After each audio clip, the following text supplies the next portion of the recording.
ఓం ఓం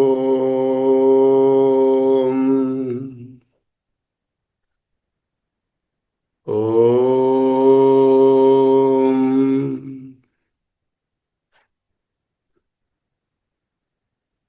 స్థిర సుఖమాసనం. అహమస్మి. అహమస్మి. అహమస్మి.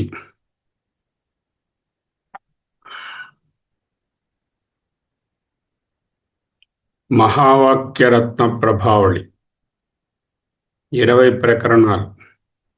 5వ ప్రకరణంలో ఉన్నాం. ఉపదేశవాక్య ప్రకరణం. తత్వమసి కంటే ఉపదేశం ఏముంటుంది? సో అదే మొదటి ఉపదేశం. 5 భాగాలను చూశాం. ఈరోజు 6వ భాగం. తత్వమసి మహావాక్య విచారణ. జీవబ్రహ్మ ఐక్య సిద్ధాంతం. స య యేషో అణిమై ఐతదాత్మ్యమిదం సర్వం తత్సత్యం స ఆత్మా తత్వమసి శ్వేతకేతో.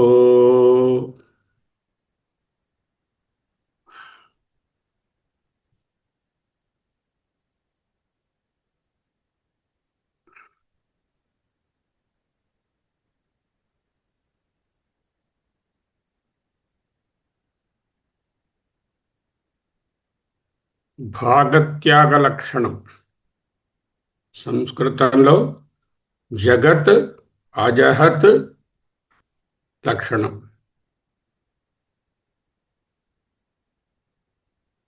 జగదజహల్ లక్షణం. జహత్ అజహత్ జహదజహల్ లక్షణం. సింపుల్గా భాగత్యాగ లక్షణం. మహావాక్యార్థ నిర్ణయానికి శాస్త్రసమ్మతమైనటువంటి మార్గం. వాక్యార్థ స్థాయిలో జీవుడు ఈశ్వరుడు పరస్పర విరుద్ధ ధర్మాలను కలిగి ఉన్నారు కదా, చూశాము. తత్వమసి అనే మహావాక్యము ప్రత్యక్షార్థంగా చూస్తే, వాక్యార్థంగా చూస్తే అభేదాన్ని బోధించలేదు. ఉపనిషత్ ప్రమాణం ఏమిటి? అది ప్రమాణవాక్యం. వ్యర్థవాక్యాన్ని ఉపనిషత్తు పలుకదు. కాబట్టి ఈ వాక్యం తప్పకుండా ఒక అర్థవంతమైన వాక్యమే అవ్వాలి. ఈ ప్రశ్నకు సమాధానమే భాగత్యాగ లక్షణం. లక్షణావృత్తి అవసరమయ్యేది ఎప్పుడు? లక్షణావృత్తి అంటే కనపడుతున్న అర్థాన్ని కాకుండా లక్ష్యార్థాన్ని తీసుకోవడానికి ఒక ప్రత్యేకమైన వ్యాకరణ ప్రక్రియను వాడడాన్ని లక్షణావృత్తి అంటారు. ఒక పదము యొక్క వాక్యార్థము వాక్య సందర్భానికి సరిపోనప్పుడు ఆ పదం ఉద్దేశించినటువంటి అంతరార్థాన్ని గ్రహించాలి. అయితే అన్ని సందర్భాలలో ఒకే విధమైనటువంటి లక్షణావృత్తి సరిపోదు. వేదాంతంలో ఇక్కడ అత్యంత సూక్ష్మమైనటువంటి భాషాతాత్విక పద్ధతిని అనుసరిస్తున్నాం. లక్షణకు ప్రధానంగా 3 విధాలు చెప్తారు. జహల్ లక్షణం అంటే జహత్ అంటే విడిచిపెట్టడం. జగత్ కాదు, జహత్. జహల్ లక్షణం అంటే పూర్తిగా ఇక్కడ ఉన్నటువంటి మాటను వదిలేసి వేరే అర్థాన్ని తీసుకోవడం. గంగాయాం ఘోష అని ఉంది. ఇక్కడ గంగా అనే పదము పూర్తిగా విడిచిపెట్టాము. గంగా తీరం అని తీసుకోవాలి. దీనిని జహల్ లక్షణము అంటే త్యాగ లక్షణం. భాగం కాదు, మొత్తమే త్యాగం చేశాం. అజహల్ లక్షణం అంటే విడిచిపెట్టడం లేదు. వాక్యార్థాన్ని విడిచిపెట్టకుండా దానికి మరొక అర్థాన్ని కలిపి గ్రహించడం. దీనిని అజహల్ లక్షణము అంటారు. వాక్యార్థాన్ని విడిచిపెట్టకుండా ఉంటే జీవుడు ఈశ్వరుడు ఒక్కటేనలా చెప్తాం. ఉపాధి ఉన్నంత వరకు జీవుడు సర్వోత్కృష్టమైనటువంటి సర్వకర్త, సర్వభోక్త, సర్వజ్ఞ జీవుడు అల్పుడు. కాబట్టి వాక్యార్థాన్ని అలా ఉంచి వేరేదైనా చెప్దామంటే కుదరదు. సో ఏం చేయాలి అప్పుడు? జహలక్షణాన్ని అనుసరిస్తే, అంటే మొత్తం వాక్యాన్ని వదిలేస్తే తత్ అనే పదము, త్వం అనే పదము రెండు స్వరూపాన్ని కోల్పోతాయి. అప్పుడు మహావాక్యంలో ఉపయోగించినటువంటి పదాలకే ప్రాముఖ్యత లేకుండా పోతుంది. ఉపనిషత్తు తత్వని, త్వమ్మని ప్రత్యేకంగా ఎందుకు బోధించింది? శాస్త్ర తాత్పర్యానికి విరుద్ధంగా వాటిని పూర్తిగా విడిచిపెట్టలేము. అంటే జహలక్షణం పనికిరాదు, త్యాగలక్షణం పనికిరాదు. అజహల్లక్షణం అంటే మరొక సమస్య వస్తుంది. అంటే ఉన్న పదాలను అలాగే ఉంచుకుని వాటి రెండు ఒకటని చెప్పాలి. ఈశ్వరుని సర్వజ్ఞత్వము, జీవుని అల్పజ్ఞత్వము రెండు యథాతథంగా ఉంచి అభేదాన్ని అంగీకరించాలి. పరస్పర విరుద్ధమైన ధర్మాలలో ఉన్నారు వీరిద్దరు, జీవుడు ఈశ్వరుడు. ఇప్పుడు ఒకే వస్తువులో అదే ఇది అని చెప్పినప్పుడు సర్వజ్ఞుడు అదే వస్తువు, అల్పజ్ఞుడు అదే వస్తువు, కర్తృత్వ భోక్తృత్వాలు అదే వస్తువు, ఏదీ లేనటువంటి ఈశ్వరుడు అదే వస్తువు అనే అర్థం వస్తుంది. శంకర సిద్ధాంతం దీనిని అంగీకరించదు.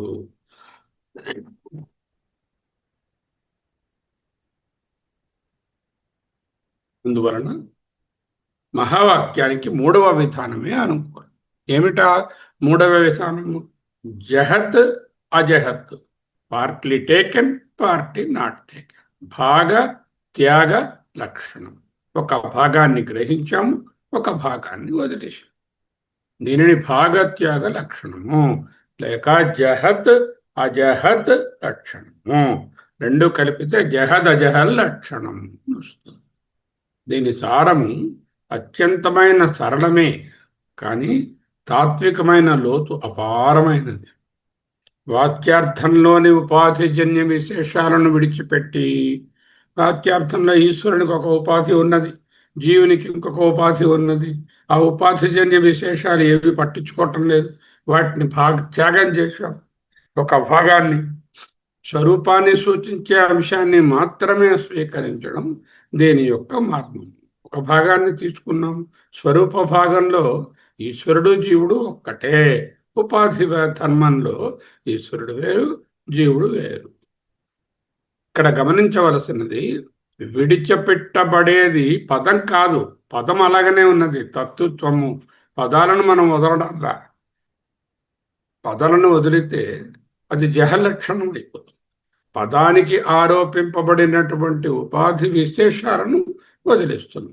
తత్పదంలో మాయోపాధి వలన ఏర్పడినటువంటి జగత్ కారణత్వం, సర్వజ్ఞత్వం, సర్వశక్తిమతత్వం వంటి వ్యవహార ధర్మాలన్నీ ఈశ్వరునిలో ఉన్నాయి. ఆయన స్వరూపము కాదు, అవి ఉపాధి ద్వారా కలిగాయి. చేత ఉపాధి ధర్మాలను పక్కన పెడతాము. ఆయన స్వరూపమైనటువంటి కాన్షియస్నెస్, యూనివర్సల్ కాన్షియస్నెస్, సచ్చిద్ రూపాన్నే ఉంచుకుంటాం. త్వం అనే పదంలో దేహాభిమానం ఉంది, అహంకారం ఉంది, కర్తృత్వం ఉంది, భోక్తృత్వం ఉంది, అల్పజ్ఞత్వం ఉంది, బంధాలున్నాయి, ఇళ్ళు అక్కడున్నాయి, నేనున్నా అంటున్నారు. ఇవన్నీ కూడా నీ స్వరూప ధర్మాలు కావు, అవిద్య వలన వచ్చినటువంటి ఉపాధిజన్యాలు. ఈ రెండు గ్రూప్స్ని, అంటే ఈశ్వరునిలో ఉన్న ఉపాధులను, జీవునిలో ఉన్న ఉపాధి ధర్మాలను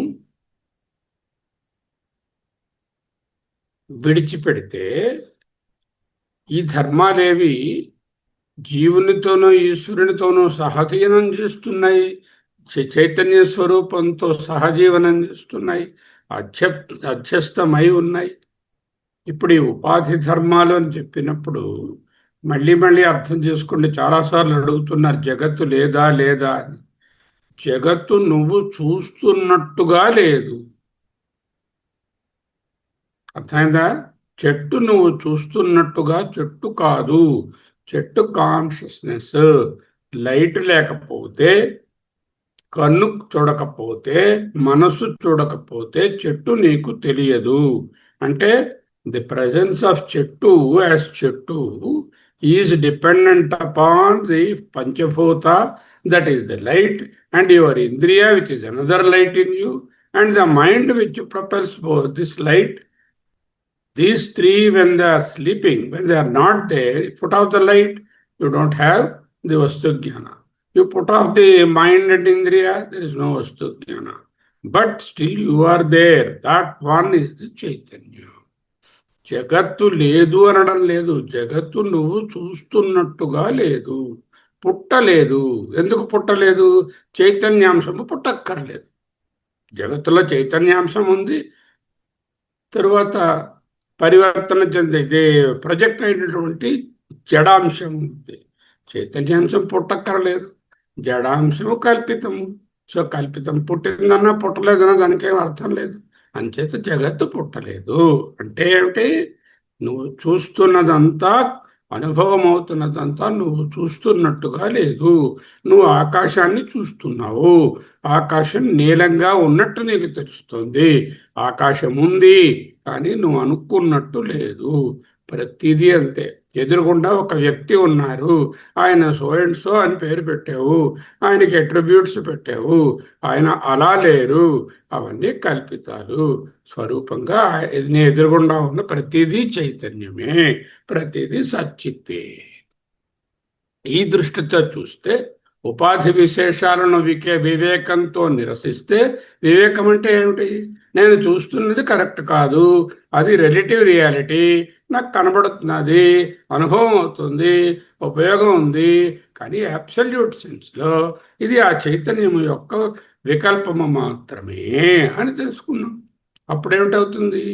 వివేకంతో ఈ ఉపాధి విశేషాలను తత్పదంలోంచి తొలగిస్తే ఏం మిగిలింది? ఈశ్వరుడు సర్వజ్ఞుడు, సర్వకర్త అనేటటువంటివి పోయి చైతన్యంగా, నిరుపాసిక చైతన్యంగా, నిర్గుణ చైతన్యంగా మిగిలింది. త్వంపదంలో కూడా ఈ ఉపాధి ధర్మాలన్నీ మిథ్యని తెలుసుకుంటే నిరుపాసిక చైతన్యం మిగిలింది. ఇప్పుడు రెండిటి మధ్యన ఈ భేదాన్ని నిలబెట్టవలసిన అవసరం లేదు. అదే చైతన్యము, ఇది చైతన్యము, అది ఆకాశము, ఇది ఆకాశము, రెండు ఆకాశాలు అక్కర్లేదు, ఒక్కటే. ఎందుకంటే భేదాన్ని ఏది కల్పించింది? నాకు ఎంవికి శర్మకేని ఉపాధి కల్పించింది. ఉపాధి తొలగిన తరువాత నాకు ఆయనకు భేదం ఉన్నది ఎక్కడున్నది? ఆయన అంటూ ఒకరు, నేనంటూ ఒకరు వేరే లేముగా నిజంగా. ఇక అత్యంత ముఖ్యమైన విషయం అంటే భాగత్యాగ లక్షణంలో రెండు వేరువేరు వస్తువులను పట్టుకొచ్చి కలపదు. ఈశ్వరుణ్ణి, జీవుణ్ణి తీసుకొచ్చి కలపదు. కలపవలసిన రెండు వస్తువులు ఉన్నాయని అంగీకరించటం. We are not accepting two different things to be united. We are not uniting A and B. It is not A plus B. We don't say there is no A, B separately. There is only one. అది కేవలం భేదానికి కారణమైనటువంటి కల్పిత వాతావరణాన్ని మాత్రం తొలగిస్తుంది. ఏ విధంగా మేఘాలు తొలగితే సూర్యుడు కొత్తగా ఉత్పన్నం కానక్కరలేదు, ముందు ఉన్న సూర్యుడే ప్రత్యక్షమవుతాడు. ఉపాధి కల్పితమైనటువంటి భేదాలను నివృత్తి చేసినప్పుడు జీవబ్రహ్మ అభేదము కొత్తగా ఏర్పడదు. నిత్య సిద్ధమైన అభేదమే అక్కడే ఉన్నది తెలుస్తుంది. వ్యాఖ్యానాలలో, శంకరాచార్యుల వ్యాఖ్యానాలలో ఈ ప్రక్రియ పదే పదే కనిపిస్తుంది. ఆయన ఎక్కడా జీవుడు బ్రహ్మంగా మారాడు, ట్రాన్స్ఫర్మ్ అవుతున్నాడు, జీవుడు చాలా ప్రయత్నాలు చేసి పుణ్యతీర్థాలు తిరిగి జపాలు తపాలు ఉపాసనలో చేసి బ్రహ్మం అవుతాడు, మారుతాడు అని చెప్పరు. అలాగే ఈశ్వరుడు కిందకి దిగజారి జీవుడుగా పరిణమిస్తున్నాడు, పుట్టాడు అని చెప్పరు. నిరంతరం చూపించేది ఒక్కటే, విరుద్ధ ధర్మాలు ఉపాధులకు చెందినవి. నీకు జగత్తుకు, నీకో ఇంకో మనిషికి, నీకు ఈశ్వరుడుకు ఉన్నటువంటి విరుద్ధ ధర్మాలు ఉపాధి జన్యములు, ఉపాధికి సంబంధించినవి. అభేదము స్వరూపానికి సంబంధించినది. దీనినే భాగత్యాగ లక్షణము అంటారు. జహత్ అజహల్ లక్షణము, జహద్ అజహల్ లక్షణం. వాక్యవృత్తి, శంకరుల వాక్యవృత్తిలో అత్యంత స్పష్టంగా ఈ ప్రక్రియ కనపడుతుంది. తత్పదంలోని మాయోపాధిని, త్వం పదంలోని పంచకోశాది ఉపాధులను నిరసించిన తరువాత, నిరసించడం అంటే ఏమిటి? వాటన్నిటినీ, శరీరాన్ని మనసుని తీసేయమని కాదు, అవి అలాగే ఉంటాయి. భావన మాత్రకంగా వాటికి ఏమి ఇంపార్టెన్స్ ఇవ్వటం లేదు, సత్యత్వం ఇవ్వడం లేదు. అటువంటి అప్పుడు మిగిలినటువంటి చైతన్యము తదేకోవశిష్ట ఏదుందో అది రెండు పదముల యందు ఉన్నది ఒక్కటే. అక్కడ రెండు పదాలు ఇక లేవు, రెండు తత్వాలు లేవు, ఒకటే తత్వం ఉంది. పంచదశలో కూడా విద్యారణ్యులు ఘటాకాశం మఠాకాశం అంటూ ఇదే చూపిస్తారు. జీవత్వం, ఈశ్వరత్వం. తద్వజ్జీవత్వం బ్రహ్మణి తద్వజ్జీవత్వం. ఈశ్వరత్వం ఉపాధివశాత్తు, జీవత్వం అనేవి ఉపాధివశాత్తు అత్యాసగా కనిపించే వ్యవహారాలు. చైతన్యానికి స్వరూప భేదం లేదు. ఈ నేపథ్యంలో చైతన్య స్వరూపమైన నిర్గుణ పరబ్రహ్మమే నేనన్న స్వరూపంలో ఆ నిర్గుణ పరబ్రహ్మము జగత్తుకు కారణమా? జగత్తును పుట్టించాడా? జగత్తు పుట్టిందా అంటే పుట్టలేదు. చైతన్యం పుట్టక్కర్లేదు. ఉపాధులు భ్రాంతి, మిథ్య, సూపర్ ఇంపోజిషన్, రిలేటివ్ రియాలిటీ. అవి పుట్టే అని చెప్పినా పుట్టలేదని చెప్పినా ఏం ప్రయోజనం లేదు. కాబట్టి జగత్తు పుట్టలేదు, జగత్తు లేదనడం లేదు. జగత్తు పరబ్రహ్మ రూపంగా ఉండనే ఉంది. ఈ వ్యాఖ్యాన పద్ధతిని కేవలం భాషాశాస్త్ర నియమంగా మాత్రమే అర్థం చేసుకోకూడదు. నిజానికి అవిద్య నివృత్తి యొక్క జ్ఞాన ప్రక్రియ. శరీరమే నేను, ఈశ్వరుడు నాకు భిన్నుడు అని రెండు స్ట్రాంగ్ సూపర్ ఇంపోజిషన్స్ ఉన్నాయి. ఎవరిని అడగండి, నువ్వెవరు, ఇదిగోనండి గుండెపై చేసుకొని ఇది శరీరమే నేను. మరి దేవుడు, ఆయన నాకు భిన్నం అండి, ఎక్కడ ఉంటాడు? ఆ కోవిలో కూర్చున్నాడు ఆయన. అప్పుడప్పుడు వచ్చి రక్షిస్తూ ఉంటాడు, లేనప్పుడు ఆ వైకుంఠంలోనో కైలాసంలో కూర్చుంటాడు అనే అవిద్యా కల్పితమైనటువంటి భావనను విడిచిపెట్టిన క్షణంలో అభేదాన్ని క్రొత్తగా సృష్టించి బోధించక్కరలా. అభేదమే ఉంది, భేదము కల్పితము. అందువలన భాగత్యాగ లక్షణం క్రొత్త సంబంధాన్ని నిర్మించదు, అసత్య సంబంధాన్ని తొలగిస్తుంది. ఈ విధంగా పరిశీలించినప్పుడు అసి అనే పదము ఒక సాధారణ సమానాధిక క్రియగా మిగలదు. అది ఉపాధి విశేషాలను వివేకంతో నిరసించి స్వరూప చైతన్యంలోని అఖండ ఏకత్వాన్ని సాక్షాత్కారపరిచే ఉపనిషత్తు యొక్క పరమ జ్ఞానవాక్యం. తత్వమసి అనే మహావాక్యము శ్రవణ మాత్రం చేతనే మోక్ష సాధనము అంటూ వేదాంతంలో గౌరవించారు. జీవునికి కొత్త బ్రహ్మాన్ని ప్రసాదించదు, అతని స్వరూపమే బ్రహ్మమని అవిద్య ఆవరణాన్ని ఛేదించి చెప్తోంది. ఈ విధముగా అసి అనే పదంలోని అభేదబోధ శాస్త్రీయంగా స్థాపించబడిన తరువాత, అంటే అసి అనే పదంలో శాస్త్రీయంగా అక్కడ ఉన్నటువంటి తత్పదార్థములోని త్వంపదార్థంలోని ఉన్న ఉపాతులను తొలగిస్తే ఆ రెండు ఒక్కటే అనే అభేదాన్ని చెప్పిన తరువాత మహావాక్య విచారంలో చివరిగా పరిశీలించవలసిన అవసరము అంశము ఈ జ్ఞానం ఎలా ఉద్భవిస్తుంది. సరే, వ్యాకరణంగా నాకు అర్థమైపోయింది, but how do I understand I am the Brahman, how do I comprehend it? మహావాక్యం శ్రవణం ద్వారా అపరోక్ష జ్ఞానం ఎలా సిద్ధిస్తుంది? అదే ప్రశ్న, అందరికీ అదే ప్రశ్న. మహావాక్యజన్య అపరోక్ష జ్ఞానం అవిద్యా నివృత్తి నుండి అఖండాకార వృత్తి వరకు తత్వమసి అనే మహావాక్యానికి సంబంధించిన పద విచారము, వాచ్యార్థ లక్ష్యార్థ విచారము, ఉపాధి నిరాశ, అభేద నిరూపణ మొదలైన విషయాలు ఒకే ఒక ప్రశ్న దగ్గరకు వస్తున్నాయి.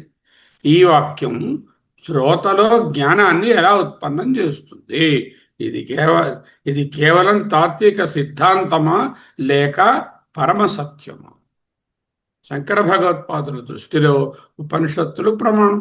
ప్రమాణం అంటే ఏమిటి? ఇంతవరకు తెలియని విషయాన్ని తెలియజేసేది, అపూర్వమైన దాన్ని తెలియజేసేది ప్రమాణం. బ్రహ్మం క్రొత్తగా ఉత్పత్తి చేయబడవలసినది కాదు, సిద్ధంగా ఉన్నది. ఉపనిషత్తులు బ్రహ్మాన్ని సృష్టించవు, బ్రహ్మాన్ని నా దగ్గరకు తీసుకుని రావు, నన్ను బ్రహ్మం దగ్గరకు తీసుకుని వెళ్ళవు, నన్ను బ్రహ్మంగా మార్చవు. అవి చేయగలిగేది ఏమిటి? అవిద్యను తొలగించడమే. అందుకే 4 లక్షణాలు చెప్తారు దేనికైనా: ఉత్పత్తి, ఆప్తి, సంస్కారము, వికారము. ఈ 4 విధాల ఫలితాలలో ఏదిగా కూడా అంగీకరించం. ఉత్పన్నమయ్యేది ఎందుకు ఏమిటవుతుంది? నశిస్తుంది. కాబట్టి నీకు గాని బ్రహ్మమునకు గాని చైతన్య స్వరూపంగా ఉత్పత్తి లేదు. రెండోది మార్పు, వికారం. వికారం చెందినది నిత్యం కాదు, అనిత్యమవుతుంది. బ్రహ్మ నిత్యము, నీవు నిత్యుడవే. మార్పు చెందే శరీరాదులు నీవు కావు. సంస్కరింపబడినది అంటే బాగు చేశారు అంటే ముందు పాడైపోయిందని అర్థం, అంటే అసంపూర్ణం అని అర్థం. బ్రహ్మము నీవు సంపూర్ణము, కాబట్టి సంస్కరింపబడవలసిన అవసరం లేదు. పాడైపోయింది, దాన్ని సంస్కరించి బాగు చేశారు, ఇది అలా కాదు. సో సంస్కారం లేదు, ఉత్పత్తి లేదు, వికారం లేదు, సంస్కారం లేదు. ఆప్తి అంటే పొందడం, అంటే ముందు లేదు ఇల్లు, డబ్బిచ్చుకొని నువ్వు పొందావు ఆప్తి. అలా కాదు. నిత్యసిద్ధ ఆత్మస్వరూపము ఎప్పుడూ ప్రకాశమే. అంటే ఉత్పత్తి, ఆప్తి, వికారము, సంస్కారం అనే ధర్మాలకు లోబడినది ఏదైతే ఉన్నదో అదే చైతన్యము, అదే బ్రహ్మ, అదే నేను. ఈ మహావాక్యము కొత్త బ్రహ్మజ్ఞానాన్ని సృష్టించదు, అవిద్యతో మరుగుపడినటువంటి స్వరూపాన్ని ప్రత్యక్షం చేస్తుంది. సర్పభ్రాంతి పోయిన తర్వాత క్రొత్తగా రజ్జువు సృష్టించబడదు, ఉన్న రజ్జువే రజ్జువుగా తెలుస్తుంది. భ్రాంతి సర్పం మట్టుకు పోయింది. ఈ నేపథ్యంలో సురేశ్వరాచార్యుల వారు విశిష్టమైనటువంటి రచనలు చేశారు. నైష్కర్మ్య సిద్ధి, బృహదారణ్యక వార్తికము అనే వాటిలో మహావాక్యజన్య జ్ఞానము ప్రత్యక్ష స్వరూప జ్ఞానమేనని విస్తృతంగా నిరూపించారు. జ్ఞానం క్రమంగా బ్రహ్మాన్ని చేరదు. బ్రహ్మస్వరూపం కనుక అవిద్య తొలగినటువంటి క్షణంలోనే ఆత్మస్వరూపంగా ప్రకాశిస్తుంది. శ్రవణం, మననం, నిధిధ్యాస అనేవి వేర్వేరు స్థాయిలలో జ్ఞానాన్ని ఉత్పత్తి చేయవు. జ్ఞానానికి అడ్డంకిగా ఉన్నటువంటి ఉపాధి ధర్మాలను పీకేసి తొలగిస్తాయి. అద్వైత సంప్రదాయంలో దీనిని అఖండాకార వృత్తి అంటారు. ఈనాడు నేను ఎలా చూస్తున్నాను? ఖండాకార వృత్తి. వీరు వేరు, నేను వేరు, నావి వేరు, తర్వాత వేరు, నేను చిన్నప్పుడు వేరు, ఇప్పుడు వేరు, అప్పుడు కంటే ఇప్పుడు శరీరం ముసలైపోయింది. ఈ విధంగా ఖండాకార వృత్తిగా చూస్తున్నాను, డివైడెడ్ లుక్.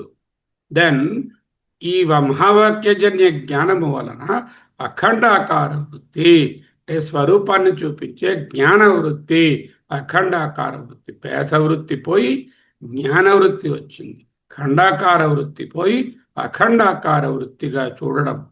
ఇక్కడ ఒక జాగ్రత్త అవసరం. అఖండాకార వృత్తి బ్రహ్మాన్ని ప్రకాశింపచేస్తుంది అని చెప్పక్కర్లా. అఖండాకార వృత్తియే బ్రహ్మం. ముక్కలుగా చూడకపోతే ఒక్కటిగా చూస్తే అదే బ్రహ్మం. అఖండాకార వృత్తి కలిగితే తర్వాత నువ్వు బ్రహ్మం మీద ఫోకస్ అవుతుంది. అప్పుడు బ్రహ్మం క్లియర్గా అక్కడ వచ్చాడు, ఈ భక్తికి మెచ్చి తిని అని ప్రత్యక్షం అవుతాడని కాదు. సినిమాల్లో చూపించిన గట్టిగా ఒక ఆయన తపస్సు చేస్తాడు, ఆయన ముందేమో విష్ణువో శివుడో బ్రహ్మగారో ప్రత్యక్షం అవుతారు, ఈయన వరాలు అడుగుతాడు, ఆయన ఇస్తాడు. అలా కాదండి. ఇది బ్రహ్మ స్వయం ప్రకాశము, ఒక జ్ఞానం, అఖండాకార వృత్తి దానిని ప్రకాశింపచేయదు. అవిద్యను నిర్వర్తించడమే అఖండాకార వృత్తి అనగా ఖండాకార వృత్తిని వదులుకోవడమే. ఖండాకార వృత్తియే అవిద్య.